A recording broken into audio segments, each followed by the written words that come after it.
संपूर्ण राज्यभरात अशोक खरात यांचं प्रकरण गाजतं आहे आणि सध्या पोलिसांकडून जो काही तपास होतो त्या तपासामध्ये जे काही धक्कादायक खुलासे होत आहेत त्याची राज्यभरामध्ये चर्चा होते आहे। मात्र या सगळ्यावरती त्याचं मूळ गाव असलेलं कांडळवाडी गाव मात्र अजूनसुद्धा गप्प आहे। गावातील गावकरी फारसे या विषयावरती बोलत नाही आहेत। सध्या अशोक खराचं जे काही मूळ गाव आहे ते कांडळवाडी गावामध्ये मी उभा आहे आणि गावातली दुपारची वेळ आहे त्यामुळे बहुतांश लोक गावाच्या बाहेर आहेत। मात्र जे काही लोक आहेत त्या बहुतांश लोकांपैकी अशोक खरातला आम्ही ओळखत नाही अशा पद्धतीची प्रतिक्रिया येते। बऱ्याच वर्षापूर्वी तो गाव सोडून गेलेला होता। जवळपास 9वीच्या नंतर तो गावाबाहेर पडला, त्यानंतर पुन्हा गावामध्ये परतला नाही। एक मोठा कार्यक्रम किंवा घरगुती कार्यक्रमाच्या व्यतिरिक्त त्याचं गावामध्ये येणं जाणं होत नसायचं असं देखील प्रतिक्रिया गावकऱ्यांकडून दिली जाते। मात्र त्याच्यावरती थेटपणे कोणी भाष्य करत नाही। अशोक खरातला तुम्ही ओळखता? नाही, ओळखत नाही बाबा ना, ऐकून आहे बस। तुम्ही याच गावचे आहात? हो, म्हणजे काय आता राज्यभरामध्ये सुरू आहे जी काही चर्चा आहे या सगळ्या प्रकरणात जे काही खुलासे होत आहेत त्या सगळ्याकडे बघता गावकरी म्हणून नेमकं काय वाटतं? कारण गावचं नाव घेऊन तो गावाच्या बाहेर पडलेला होता, बरीच वर्ष तो गावाच्या बाहेर होता असं देखील लोक म्हणतात। असं होता पण मग तिने करायला नव्हतं लागत बा, असं असं असं करायला नव्हतं लागत बा, असं असं म्हणतो बा मी। असं गावातल्या लोकांना काय वाटतंय नेमकं या सगळ्या प्रकरणाबद्दल? गावातल्या लोकांना असं वाटतं की बा यांनी करायला नव्हतं लागत बा, असं असं करायला नाही पाहिजे बा, असं एवढं मोठं माणूस होता बा, करायला नव्हतं लागत असं असं सर। काय आता कधी बाहेर पडला होता गावातून? म्हणजे जे काही 10वी नापास झाला आणि नंतर मग गावाच्या बाहेर गेला। असं 10वी नापास झाला आणि मग गावाच्या बाहेर गेला। त्यानंतर परत गावी नाही आला? नाही, नंतर नाही आला, मग काही काळानंतर आला बा, असं नंतर आल्यानंतर मग परत गेला। मग असं मग लग्न झालं, मग नाशिकलाच राहायला गेले बा, असं दुसरं काही नाही। तर मग पाहतो की ह्या लोकांच्या प्रतिक्रिया आहेत। तुम्ही तरुण आहात, जे काही सध्या सोशल मीडियावरती सुरू आहे किंवा ज्या काही गोष्टी कळत आहेत त्या सगळ्या प्रकरणामध्ये जे काही अत्यंत संवेदनशील खुलासे होत आहेत सगळीकडे बघून काय वाटतं? कारण गावकरी म्हणून, गावातले एक तरुण म्हणून प्रॉपर राहायला इथं नाहीच नाही काय, मीच बाहेरचं आहे। 3 किलोमीटर गाव आहे माझं इथून, फक्त मेडिकल टाकलेलं आहे मी इथं। असं त्याच्यामुळे याच्याबद्दल काही माहितीच नाही। सगळ्याची चर्चा गावामध्ये होते कारण अशोक खराचं गाव आहे, या गावातले लोक येत आहेत। चर्चा वगैरे काय ज्याचेच काम करतं, बाकी चर्चा वगैरे विषयच येत नाही, काही नाही का असं। त्याच्यामुळे जास्त काही हे नाही।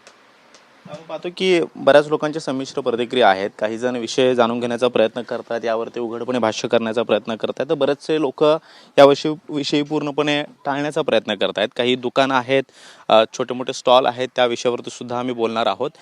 बरीचशी लोक या विषयावरती पूर्णपणे भाष्य करणं टाळताना पाहायला मिळतात। खरं तर हे प्रकरण संपूर्ण राज्यभरामध्ये गाजतंय आणि याविषयी उघडपणे कोणी बोलायला तयार होत नाहीये। सलूनमध्ये आता आपण आलेलो आहोत। दादा, कांडळवाडी हे गाव आहे आणि अशोक खरातांचं प्रकरण संपूर्ण राज्यभरामध्ये गावतंय। तुम्ही या गावचे सदस्य आहात, काय वाटतं या सगळ्या प्रकरणाकडे बघून गावकरी म्हणून? काय नाही वाटत आता, काही माहित नाही आम्हाला। म्हणजे झालंय ते चुकीचं आहे, त्याकडे बघून तरी गावकरी म्हणून काय वाटतं किंवा एक माणूस म्हणून तरी काहीतरी चुकीचंच झालं ते। अशोक खरातला तुम्ही ओळखता किंवा त्याच्याबद्दल ऐकून आहात इतक्या वर्षामध्ये? नाही, ओळख नाही, मी लहानपणी, आता तो लहानपणी जायला आपल्याला काही माहित नाही एवढं। पण माहिती तरी आहे का तो या गावचा होता, त्यानंतर बाहेर पडला, कधी बाहेर पडला, काय त्याच्या आता इथे 15 वर्षाच्या बाजूला त्यानं मिरगावमध्ये मंदिर बांधलं, एवढी मोठी जागा घेतली मोठ्या प्रमाणामध्ये, बरीच चर्चा लोकांमध्ये आता होत असेल। चर्चा आहे। काय सांगतात जुनी लोक तरी, काय सांगतात त्याच्याबद्दल? जुने लोक काय नाही सांगत आता। म्हणजे झालं ते चुकीचं झालं? झालं ते चुकीचं झालं। गावकऱ्यांच्या प्रतिक्रिया आपण जाणून घेणार आहोत। तुम्ही अशोक खरात बद्दल ऐकून आहात का? गावकरी म्हणून कशाबद्दल? मी इथला नाही, मी चिंचोली गरवचा आहे।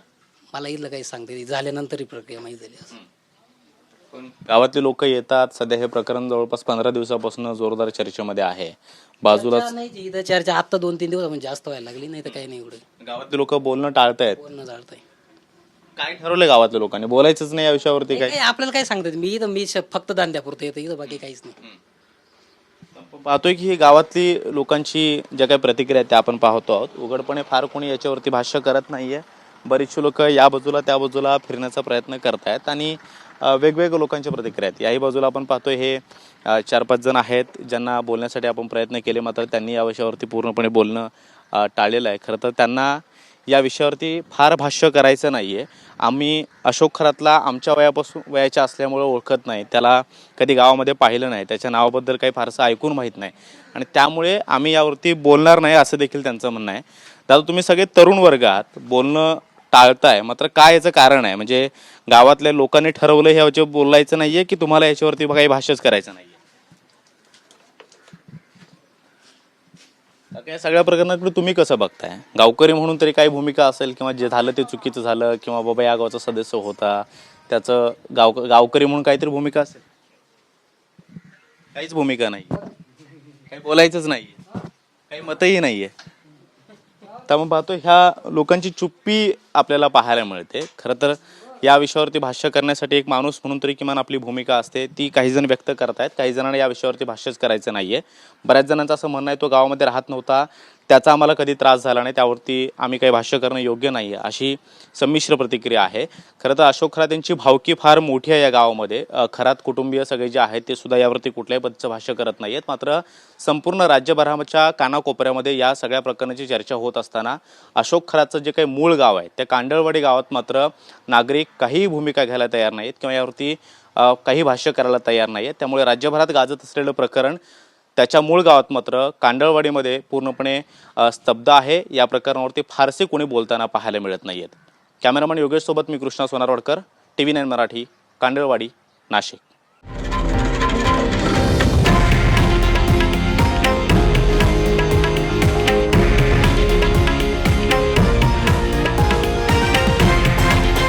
हे आहे देशातील नंबर 1 न्यूज नेटवर्क आणि आपण पाहत आहात TV9 मराठी, एकमेव.